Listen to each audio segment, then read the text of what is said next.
Hello everyone. Hello. Hello. Hi Hello, Elena, how Mohamed. are Hello, you? Elena. Elena first. How are you? Hello, hi Damien, hi Yeah. Mohamed. I'm very well. How are you guys? All Good, good, good. all Excited to good. have you here and to share all your knowledge of all that. We'll do the surprise.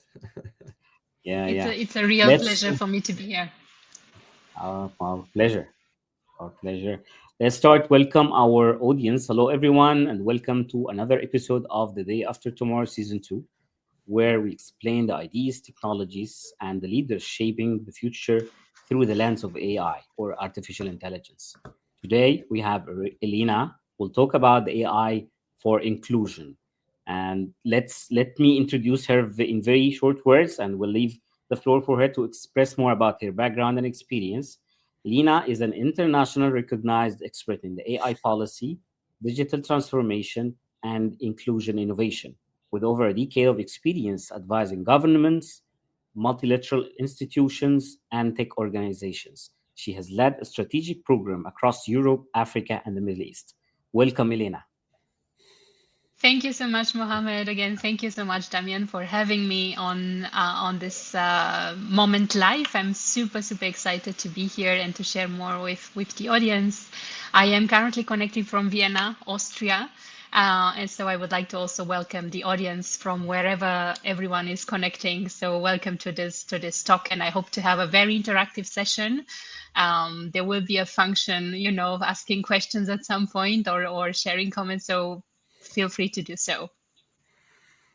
Yeah, it will be great. And thanks. It's with your impressive background, it would be, I'm sure, very insightful for all the people watching or listening. But yeah, I'm very excited because you work in the European Commission in the World Bank. It's very interesting, and also you work in the AI transformation field since a long time before it became something that we know now in the recent years. So yeah, really excited to get your insights, Elena. Thank you very Yeah. much. Yes, maybe I will say a few words about my Yeah. background because you touched a little bit about this. So indeed, I started working on AI around 2018, more concretely, but I really started seriously to analyze the topic around 2015, 2016, where I was working for the World Bank and so advising governments at highest level on different reforms, in particular digitalization, and then AI was coming, right? As new technology was Mhm. coming, but Yeah. no one was really looking at it from an economic or from a social kind of perspective.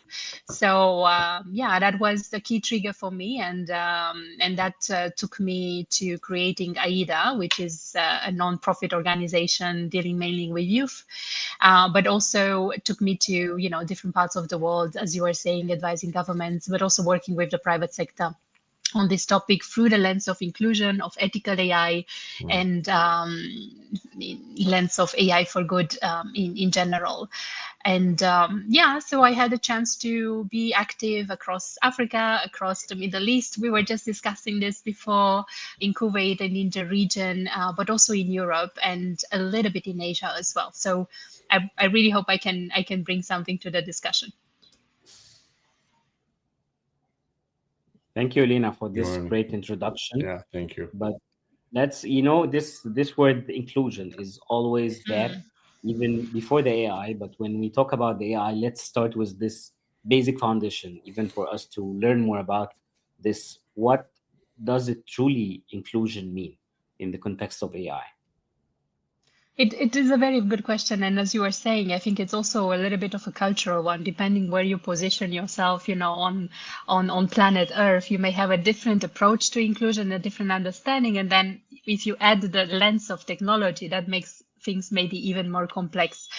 But through the work that I've done and engaging with different stakeholders, what I can see is that, and what I can say is that AI is definitely not neutral, right? So what it means is it means that it really reflects who builds it, it reflects what that data trains it, and also who benefits from it outputs. And this is why I think it's quite important for inclusion or for being part of the debate around this inclusion. And in my perspective, inclusion, when we talk about AI, as we were saying, is defined on three different levels. So one is data inclusion.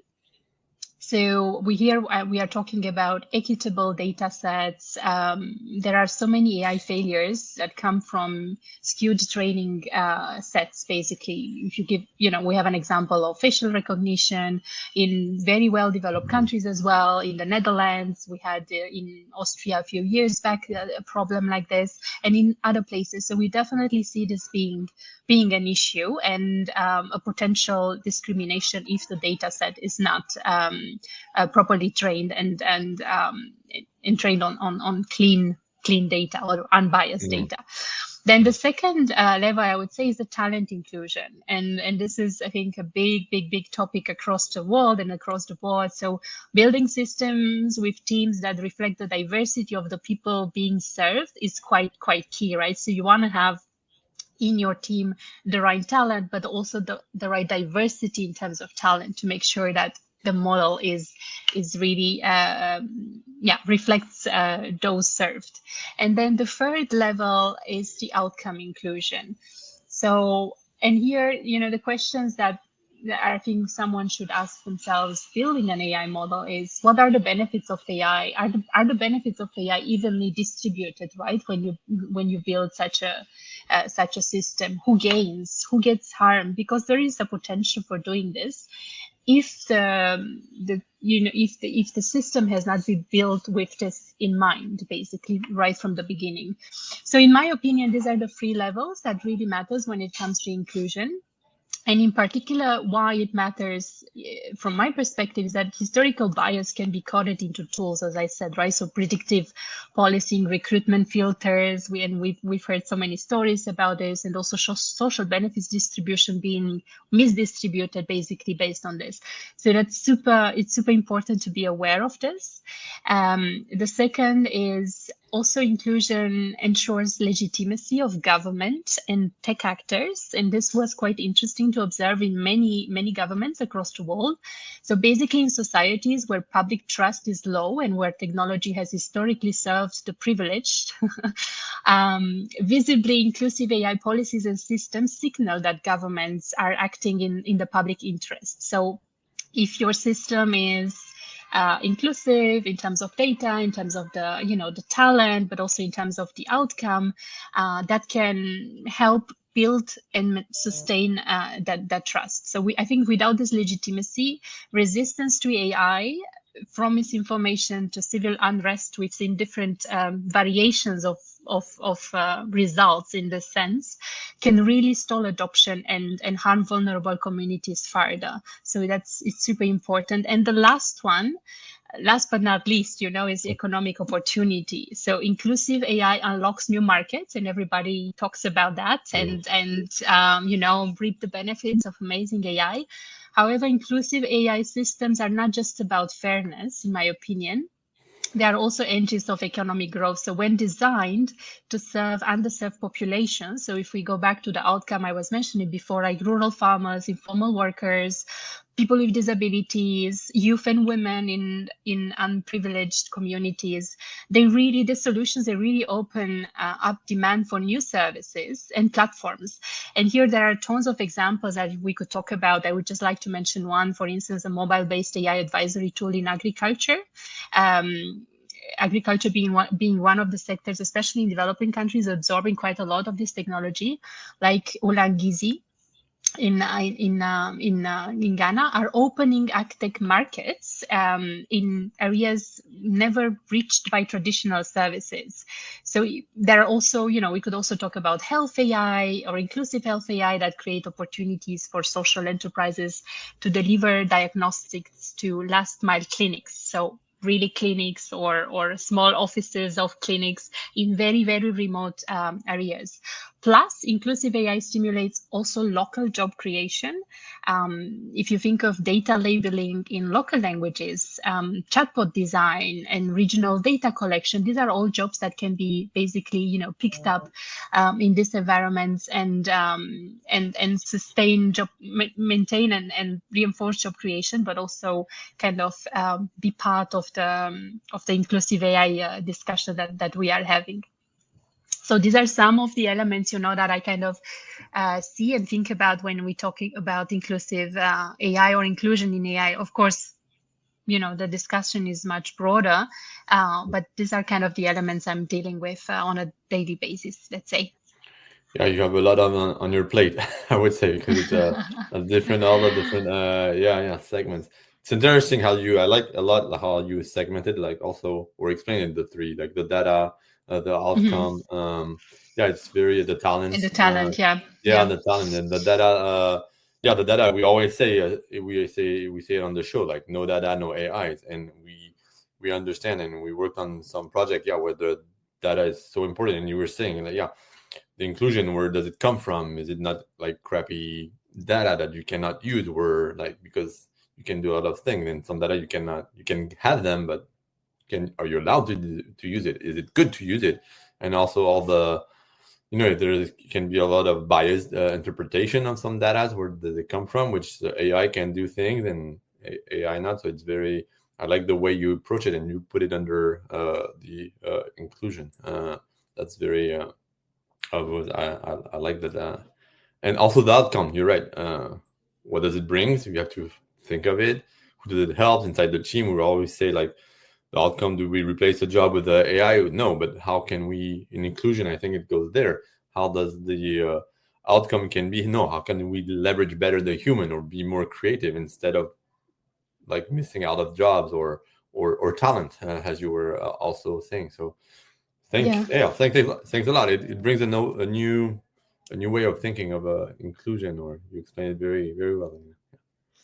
Absolutely. So maybe just something to add on the job Mhm. dimension, right? Because I was mentioning also the data collection and the labeling, and especially data collecting in a very, in local, for local purposes, in specific environments. As you were saying, right? So that it is an opportunity to create jobs. Data is important. However, as you were saying as well, I think, or I could hear between the lines.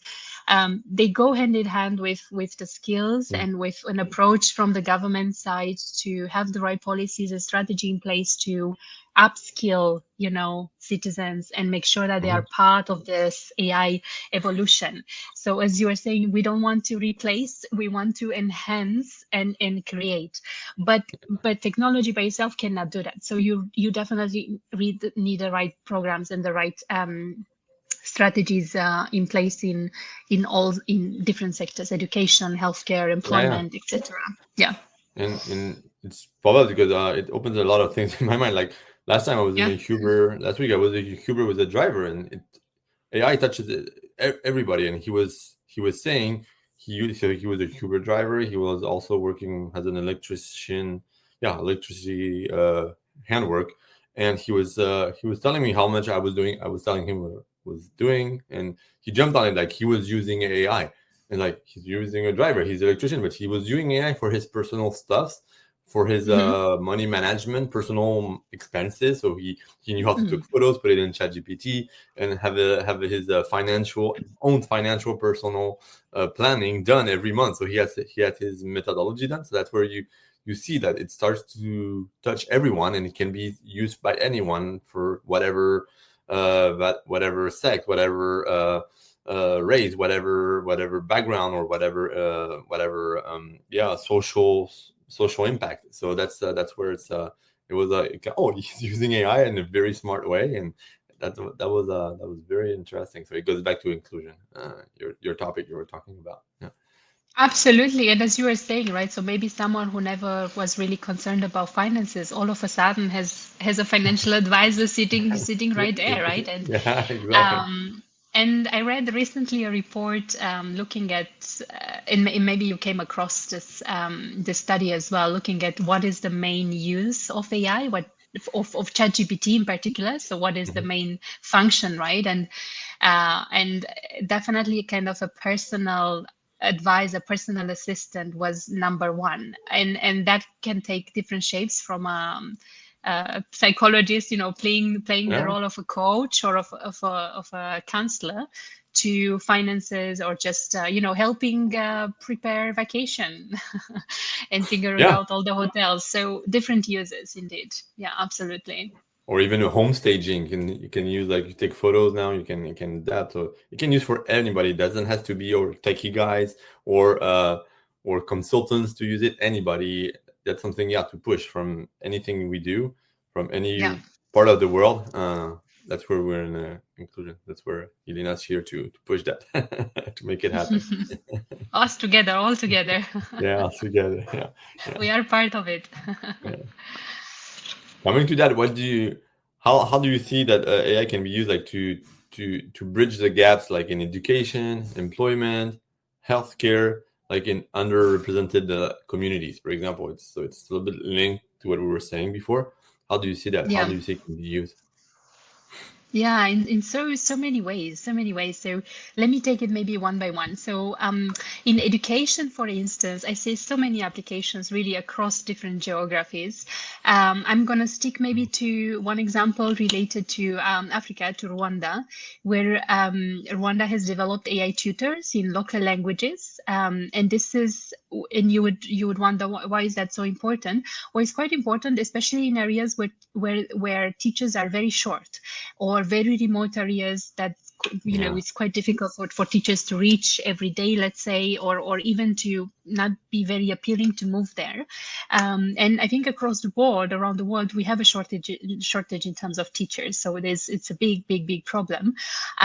So AI tutors, and in particular in local languages, can be really helpful. So it solves the issue of distance, but it also solves the knowledge, access to knowledge kind of issue that may be there. So that's one example in education. And then another example are, for instance, all the tools that we have in terms of or related to adaptive learning for neurodiverse students, for instance. So it's a tremendous boom, I would say, of solutions that AI is pushing, which is wonderful. It's really wonderful to see. I just wish the costs were a little bit lower, and so that we could really make this technology available to everyone.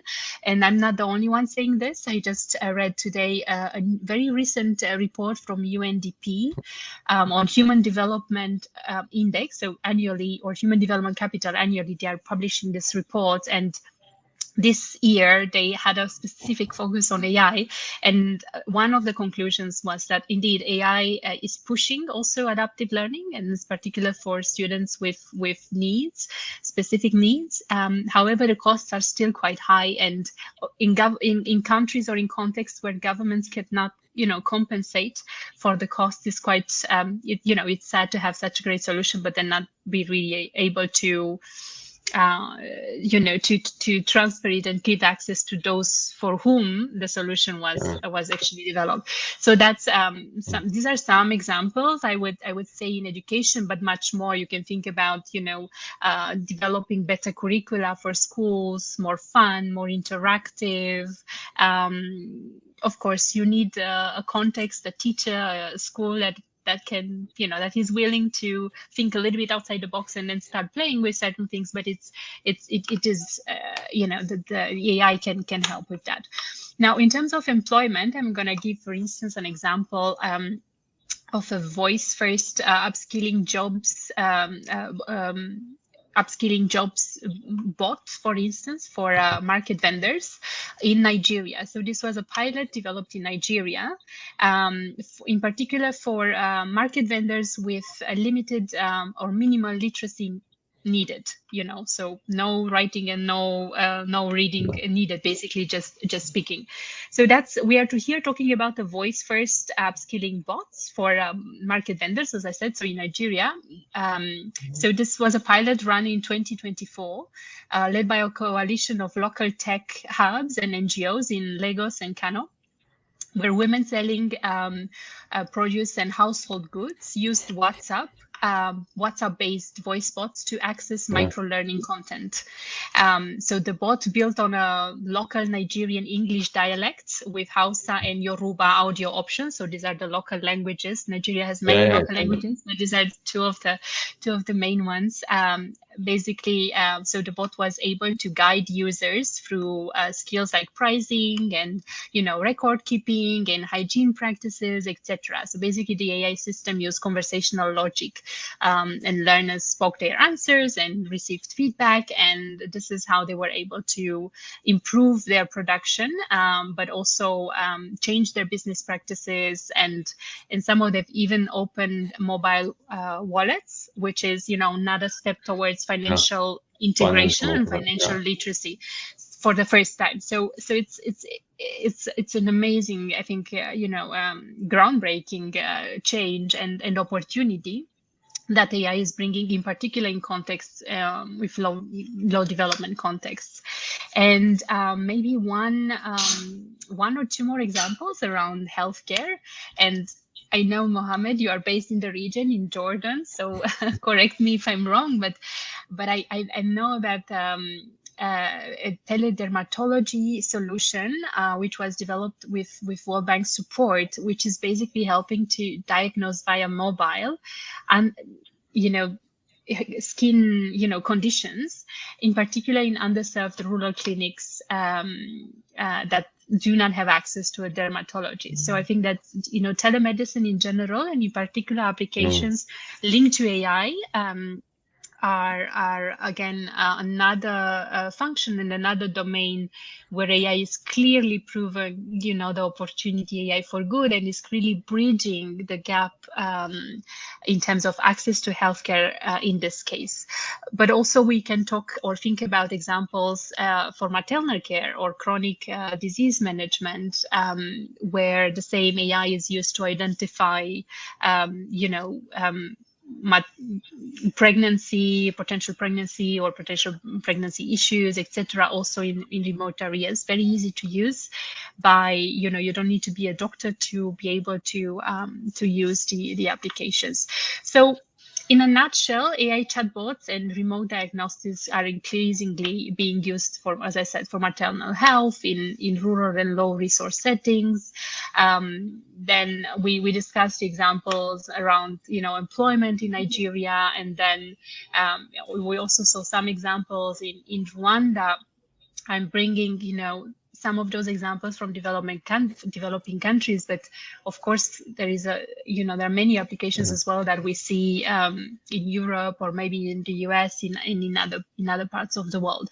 But if we think about, bringing the best services and bringing the best solutions to those in need, these are some of the examples that can really speak to that, and some of the elements that we could count on when we talk about AI for good and AI, or using AI to bridge some of the gaps and be more inclusive. Yeah, it's super exciting. It's really, it's fascinating, I think, to work in this field right now. I feel it when you talk. Yeah. I think an important part of spreading or expansion of the AI across different countries and nations is to bridging the gaps. Nowadays, there are some countries are producing the AI with the infrastructure, with a lot of huge investments, but as well, when we apply the inclusion concept, still even the other countries or other regions that they are not investing heavily on the infrastructure part, but there are other ways they can definitely get use of the AI or even to participate in this AI expansion. My question is, what do you think are these parties exist in the AI axis across different regions, especially regions like Africa or Latin America, and how they can address these kind of challenges or problems to get this access and adoption? You're so right, and listening to you, I just recall one study that I read recently in terms of how is AI developed geographically, like how is it spread actually. So if you think of where do the data center sit, right? So why are we talking about data center? Well, yeah. So we need data centers to host and to train our models, right? So And we need the right infrastructure for those data centers. So where do they sit? About 70% are in developed countries. So definitely not in places that we would like them to be. And why is that so? For many reasons. So some of the barriers can Power, be related to power, exactly, to power power, grid, yeah. to also high speed connectivity, right? You also need the right connectivity to make it work, etc. These are some of the reasons. So data centers, so the hard infrastructure is one aspect. Yeah, Then you also also places have where the they need to build fast because it needs to be built. It's now. It's not in 10 years. is So now it needs to be in places exactly. where there's human labor, where it can be Yeah, fast, the tools, yeah, everything. Yeah. yeah, absolutely, absolutely. And then you also have the question around research. Who builds AI today, right? Who gives the tone? We are talking. We were not talking about frontier models until ChatGPT popped up, right? So so the really deep research on AI sits in the US. 60% of top-notch researchers are in the US, and then the second country coming after the US is China. So so it just shows you how. Where's the in between? There's a lot of Yeah, places in between. where is the in between? Yes, but these are the two main actors, Yeah, it's related to giants. education, to the university that gives access. I don't know, the MIT and so on, which Yeah, it's just about that because I think like a lot of people in other countries knows a lot on AI. It's just I think it's the gap with the education. Oh, we think it's better to have research in AI because you're Harvard, MIT, or Yale or whatever. Versus, but a lot of it went so fast. I think a lot of people in the world can research, can be all over places. maybe we will get to my vision, and I will tell you Yeah. what Okay. my Go. vision for the future will be. Let's But cross the vision. but yeah, this is the reality, as you say. Of course, there are brilliant minds sitting all over the world. Mhm. However, I think this is the reality that governments have to invest money basically in research and have to prioritize that. And some governments have been doing that, started doing that much earlier. I'm also thinking now of the European Union, which is trying to catch up now with the AI evolution. And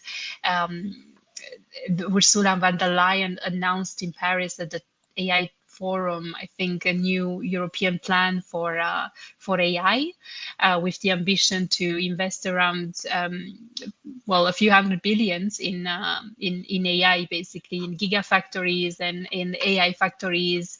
So really pushing research as deep research to make sure that we have AI developed in Europe for Europe by Europeans, which I think it's a great plan. We will see how this will succeed, because as we were discussing before, for this to happen, you need a few things to come together. You need the infrastructure, you need the talent, and then you also need the markets, etc. So Europe, I hope Europe will be able to catch up at some point with the But it two went. giants, That's but this what is we this is were. the Yeah, main that's what we were reality. saying. Yeah. Today, it's going so fast. Like because if you take European research is known for deep tech research, for energy research. But now AI, I think, went so fast. The Yeah. changes, how Yeah. it came, it Yeah. was hard for Yeah. everyone to catch up or to predict what was also happening. So that's true. Absolutely. And then and then of course it's also a matter um, of decision making, right? I think places like the US or China have a different governance when it comes to decision making as Europe, right? In Europe, we have 20 plus countries to to To decide and decide to on come it. together. You know it. So Yeah. that which is fantastic in terms of, I think you can be sure that the outcome or an output, let's start with the output first, is going to be something very sustainable and very robust, and is going to serve at least 70% of the countries. But things take time, and So, there are so many things to prioritize and so many interests. That is not very easy to navigate. It's a very complex system. So I'm also curious to see how the region MENA is navigating. I saw Saudi Arabia very aggressively also investing data uh, centers. Yeah. in AI, in data centers. I saw Dubai. I mean, Dubai has put itself on the AI map, global map, for a long time now.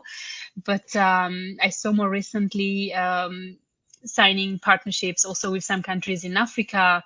So I'm also, curious how that will develop, and if there will be an opportunity, for knowledge transfer and technology transfer, and what kind of cooperation, collaboration, and partnership will be put in place there that would benefit then those countries and the region in Africa and the end. So it's fascinating to observe, and and also given the news, right? So Yeah. more recent news. Yeah. Yeah. That's and talking about that, like what are the risks? I don't, and I don't like. Mohammed knows that I don't like that word. I don't like You using the don't? word Oh, I risk. didn't know I that. know, I Okay. don't know. I'm also to be, yeah, I don't like it, but it's personal. I'm not I don't use it often. But yeah, what? So yeah, what would be the risk of exclusion using AI in some, or how can it exclude or harm some groups, even in unintentionally? How do you see that can happen? You almost said it a little bit before, but I think it's good to dive Yeah. deep on your Yeah. thoughts. So I see. I mean, I think there are many risks, and this is why we are here to talk about them today. We will not be able to go into all of them. Um, the major risk I see is that as AI is an opportunity to leapfrog in certain development areas, and to, as we were saying before, to provide the solutions to the farthest. I think it's also a risk, or represents a risk, in leaving people behind, and leaving communities behind, for the reasons that we were discussing before, right? Who is developing AI in the world? Who gives the tone? Where does the infrastructure sit? Who has access? Who can invest? And then maybe more granular, as I was mentioning in the introduction, in terms of data, right? What kind of data do we have? And based on the data and data sets we have, what kind of model are we producing? And there are risks in terms of bias, obviously, and so there are some examples even in Europe. I mentioned Austria, IMS. IMS here is the place where you go when you are unemployed or you want to change your job. So they basically have, of course, some social benefits that they are distributing. And years ago, when they were preparing their model, they realized that they were discriminating against a specific community, and they had to look at the data and clean the data. So this is one clear risk example. Um, but also, in Kenya, something similar happened, where a social protection system audit basically revealed that rural communities flagged at higher risk. So were flagged at higher risk due to biased data sets. So it's super important, without going to examples in the US, where I think we fixed all of that, where we had some skin Yeah. color that wasn't Yeah. matching the data set, and so on and so forth. So I think the risks are there, from the global macro ones I mentioned to very granular ones in terms of community. If you don't have the right data sets, etc., how can we mitigate and navigate? It's not that easy, right? There are different frameworks out there that try to say what is ethical AI, and how do you build a fair AI system, and how do you go about that, and so on and so forth. But I would maybe, for the sake of this discussion, we can mention maybe three points. I think it's, again, going back to the importance of having a diverse data set with community inputs. I would dream of that. So the community to be able to have its own word in the data set. So right from the beginning, from the moment you develop or you think about developing the system, to having regular bias audits using fairness metrics in place. And as I said, there are a few options out there. They all have to be tailored to your local context, to your to your system, etc. But this is a must, absolutely. But also maybe having some sort of a body that will review local ethics. So the community would come up with what does this ethical framework mean for us, and then we have a body empowered to ethically review the system and have the power to say yes or no. This makes me basically remember something that I've heard recently, and I found quite true, that AI doesn't need to be evil to be dangerous, right? It just needs to be trained new on the good wrong one. data. Doesn't have to Yeah, be able so to be because in each talk we get up with a great tagline on AI.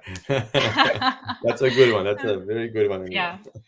Yeah, I really believe that it doesn't need to be evil to be dangerous. It just needs to be trained on the right data, and and that's it. So these are some I think some example, and I hope this helps the audience think about it a little bit, and have some thought-provoking thoughts stirring up in their minds. Yeah. Yeah. I think regarding the risks as well, there are the regulations, and the regulations it's considered like a double-edged sword. We might use against even the expansion of AI. And the good example we have here, the progress that the US or China had versus Europe, for instance, or even other countries in Africa. Regulations sometimes could be a big risk on the AI expansion. So my question here, how can you advise, or how do you think the public sector leaders and institutions design inclusive human-centric AI governance framework, especially in the emerging markets with the aggressive investments that happens in some of these countries like the GCC, and even in Africa? I have heard some news that some big data centers are in its way to be settled up in some African countries. They don't have anything, but they do have the regulations that allows big corporations from the US to install the data centers in this region. What do you think about this one?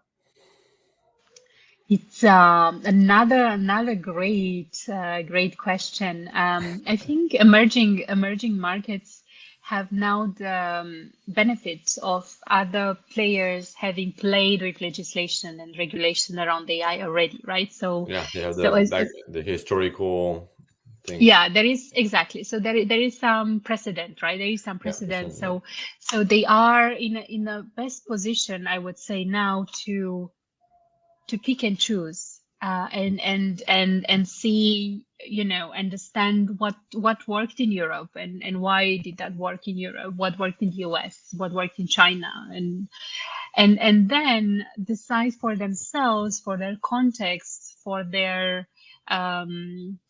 context, and adapt it to the level of progress in terms of AI development. What do I need right now? I would say that, for instance, a country that is just starting on the AI journey, I don't think it would be a big hurdle to have an AI legislation, an AI law in place for a country that just starts, right? You need to test first. You need to play with the technology, to understand how does this impact different sectors. We were discussing before different communities, etc. Before you go and set in stone, something as robust as an AI law. I would say that Yeah, that markets would that are slow down the process if you put something too rigid in place because you want stuck. It will slow down the innovation of AI too. yeah. So on this one, I have 2 points. So so Go so go. I think yeah, no, but because it's very interesting, right? So I think, well, definitely it would in terms of adoption, there will be there will be a slow adoption, I would say, because certain things will still need to be tailored, etc. In emerging markets. Now, when it comes to the EU, so that I will make a little bit of a parenthesis. I found it very, very interesting I had a recent discussion on this, and it was pointed out to me that EU actually, the AI law, what it does, and you know this for sure, right? So it's basically, it regulates the use of AI, but not the AI development in itself. So it's aimed to not hinder innovation, right? Is not aimed to slow down that, because it doesn't regulate the technology. It just regulates the use, right? So if you are in healthcare or in systems that are high risk, whatever technology you use at the end of the day is not only for AI, it could be whatever.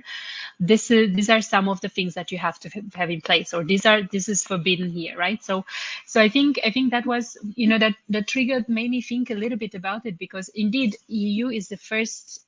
There is no other country, no other region, no other community that has an AI law. So it's very robust. They had I would say, the guts, to go ahead and say, okay, we are going to make this happen, and had a significant process of consultations and stakeholder engagements, and years of debating and legislating around that, and actually steering up innovation and supporting innovation was always the core. And probably this is also why they use the approach of regulating the use of AI and not the technology itself. So all this, to go back to your question, what can emerging markets do? I think, again, they have the benefit of having other players already, who have jumped in and have developed different frameworks.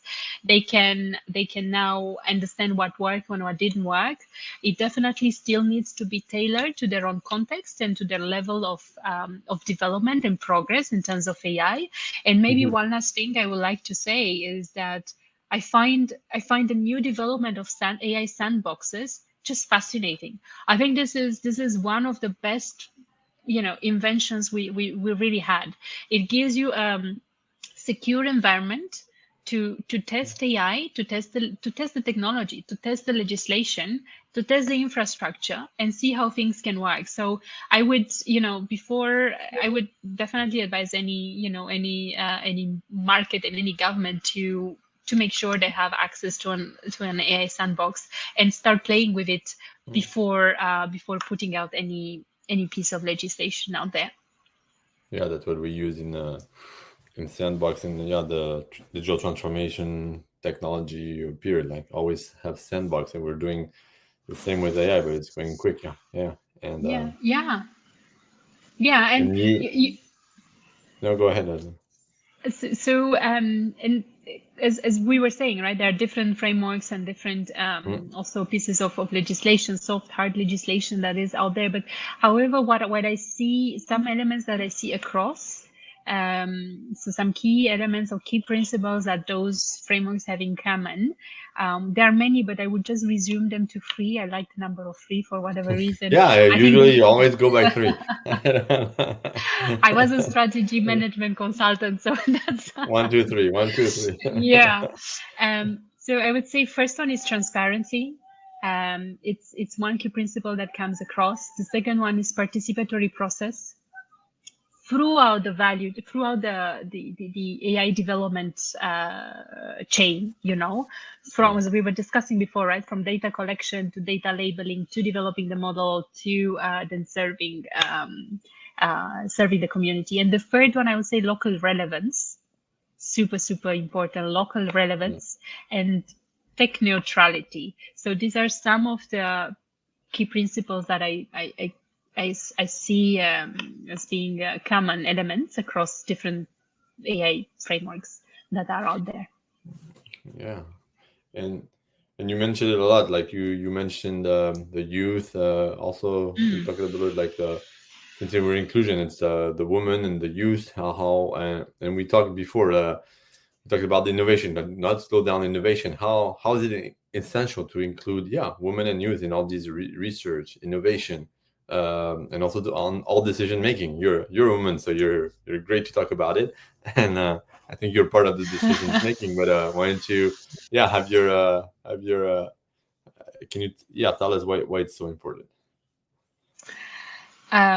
This is a topic that sits very close to my heart, as you know, and and one of the reasons why us too. It's not because we're men and old and old. Of course. We can talk about women and youth.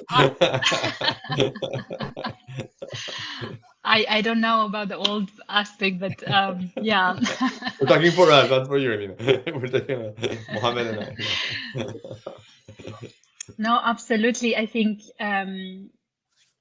I think these are two communities or segments of population that are often a lot talked about, but when it comes concretely in putting things into action and making sure that they are really part of the decision making process, somehow we always miss that point. And just to give you some facts around this. So if you look at the AI workforce globally, women are only represented up to 33% only. So we if we go back to talents and diversity in talent, when you develop and you build your AI, women are only 33%, and then let's not even discuss among those 33% how many of them are in decision making positions when it comes to AI. And that would be another discussion. And then you have youth. So with AIDA, we about 2 years ago, we ran a global research. We wanted to understand how youth were represented in different AI frameworks that were aiming to be ethical or inclusive. About 10% of all, we analyzed around 130 assessments. Only 10% of those assessments were mentioning youth. And none of them had clearly an action or a way of activity or proposing something concretely on how to make pragmatic approach, exactly. So none of them. This is about youth globally, right? In general. Now we also have the aspect of youth from low income backgrounds,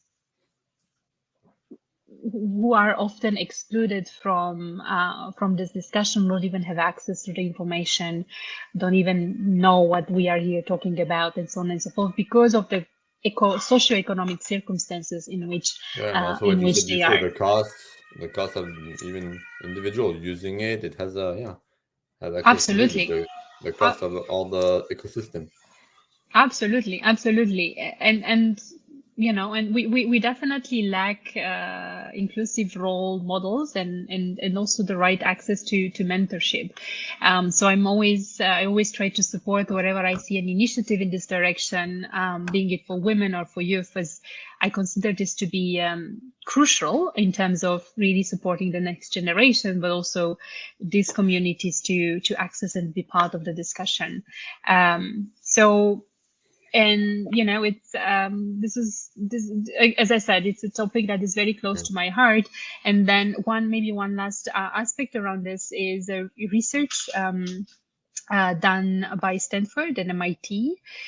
Basically, that shows that gender balanced teams outperform homogeneous ones in designing AI systems that are fairly, and that serve both men and women. So, for instance, diagnostic models trained and tested by diverse teams were 25 to 30% less likely to miss symptoms in women, who are often underrepresented in clinical data sets. And in Africa, for instance, in 2023, maternal health AI project in Kenya noted that when female engineers and midwives co-developed the systems, it was better at capturing nuanced pregnancy risk indicators, especially those that would have been overlooked in male-led teams. So again, right, diversity here isn't really just a checkbox. It's a technical advantage that improves AI accuracy and relevance. Absolutely. I truly believe that. Yeah. Yeah. Yeah, I think a big part of the implementation and deployment of the AI, such huge thing like the AI, it won't happen without collaboration between multiple sectors, between the private sector with the public sector as well. Instead of just working in isolation or working against each other. But my question, what do you think the role can be to connect tech companies, non-profit companies, with the government all together in the inclusion of AI and the deployment? Yes, I gave you one example in Malawi, right? I mean, I mentioned an AI solution, Ulangizi. So this is an example where the Malawi Ministry of Agriculture basically worked with Microsoft, worked with local innovators to basically develop something, very simple and powerful solution. And this collaborative project offers basically is an AI-driven agriculture advisory services through voice notes in I hope I'm Through pronouncing WhatsApp, you the said? local. Yeah. That's something else. That's another one. That's But another thing. it's That's another. it's a similar technology. But I know concretely about this collaboration as we were talking about private public, right? So I know that this worked this way, where the Malawi Ministry of Agriculture put forward the need, Microsoft joined, and then local innovators and the local community joined as well to develop this app. It works with WhatsApp, as you are saying, and it's basically designed specifically for farmers with limited connectivity and literacy. Yeah. So the system uses machine learning to train on local agricultural manuals, to diagnose plant diseases, and so on and so forth. So this is a beautiful example on how, this collaboration or such partnership can really work, and not only work, but really deliver the impact and the outcome that is expected. It's not something easy to do. I think you need a leader that is a visionary leader. I think you need a changer, an agent of change in the system who would say, we really need to go the extra mile to bring everyone around the table and create something together. It's not always easy in politically difficult, contexts, or where local talent is scarce, or where we were discussing about power before, and power, access to power is limited or connectivity is limited. However, there is always, I am an optimist, but with a pinch of realism. And I believe there is always an opportunity. There is always a place where you can, plant the seed and then have a use case that is successful, have a collaboration that is successful in a specific sector, and then you can slowly grow on that and build and expand to other sectors. I think a mistake would be to try to do everything at once. Yeah, right? that's fine. That's start exactly. small, and then we totally agree, because this is what we do. When we implement, it can be huge in a company or what can be done, but we go step by step and we try to identify the more simple way to start with on ground, and then implement. And I think you're right. And inclusion in your field, what you're talking about, like there's very simple things that can be done, especially with and through AI, that can have a huge impact. It's just about not overthinking. And you said it, like I think the quick wins that can be in these all these countries or underdeveloped countries that needs to use it, or populations, it's to find the quick wins around AI that can be implemented, that has less cost, and also amazing amazing results, because it's even more relevant than in a digital transformation. The cost could be high, it could be longer time. Now everything is shortened, faster. So I think we can find, without over complexifying the things. I think that's where, as you said, like, we need visionaries to think like that, to go and implement that way. Yeah, absolutely. You gave us a lot of I like, because you gave us a lot of studies, but I'll ask it again. Can you, like, what's your, we won't say three because we might run out of time, but at least one. What's your one case study you have in mind for, or initiative that has promoted or that had a high impact on inclusion or social impact? One, Elena. I'm sorry, like three, maybe one. I have to mention it. I have to mention it because this is a project that is very close to my heart, and I worked on it more recently. It's a use case from Albania, where, as you know, Albania is a country aiming to join the EU. And in that process, the country has to adopt and transpose into their own legislation a significant number of EU directives and laws, a very high number. Albania is a small country, though, so they can produce, it's not, I mean, it's difficult to produce that number of laws per year, basically. So the question to us was, can AI help basically accelerate the integration process of Albania into the EU? Basically, can AI help us draft this legislation, make sure the legislation is aligned with EU legislation much faster? So this was one of the projects that myself and my team worked on in Albania, trying to understand, is AI the right answer, yes or no, first of all, and then where in the process, if you break down the process of transposing this legislation, where in the process could AI really support and have the most value added? And so we were at the initial stages of the thinking. Then, of course, the government has taken that further, and now they have their own AI solution helping them do exactly this. They collaborated with OpenAI at the beginning to train the model, and then this has been one example, successful example more recently, where I could see how AI can help that, and help the whole country and its citizens, hopefully, to become a member of the European Union as soon as possible. Wow. Congratulations. We need to them. They did the work. Okay. So I think since we have an expert like you and you have this vision, it might be the last question we ask you and learn from you regarding the direction or the way forward. My question is, what does truly inclusive AI ecosystem will look like? How do you see it? And what are the steps or the urgent prerequisites or requirements that we all need to work on nowadays to go there? What do you think? What do you advise? You told me the last question. I always like to finish with the vision, and you took it from me this time. I leave it to you. But I haven't shared it. I haven't shared it yet. So yeah. Okay. I'll finish. Can you share it, Elena? I'll try to hand it over so I have a part of it.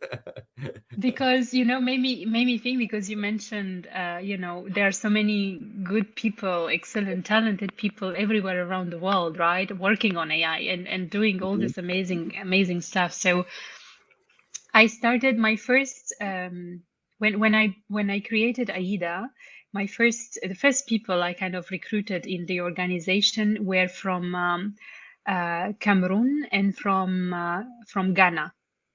So my vision would be a girl in rural Ghana or Cameroon, or you name it, who would be able to debug her Swahili tuned medical bots on the same GPU grid as a Stanford PhD. So I would love for us to reach that level where they can access that kind of infrastructure in that kind of technology. That would mean for me, real inclusion. Why this matters? I think this inclusion kind of means, as I said, that innovation is not a privilege of a few, but the power of the many. And we need foundational shifts in infrastructure, in policy, and the right incentives to realize this vision. I will name a few things like calls for action. So I think we definitely need to fund women in AI fellowships. I know there are a significant number of programs, but we need to do more and we need to do better.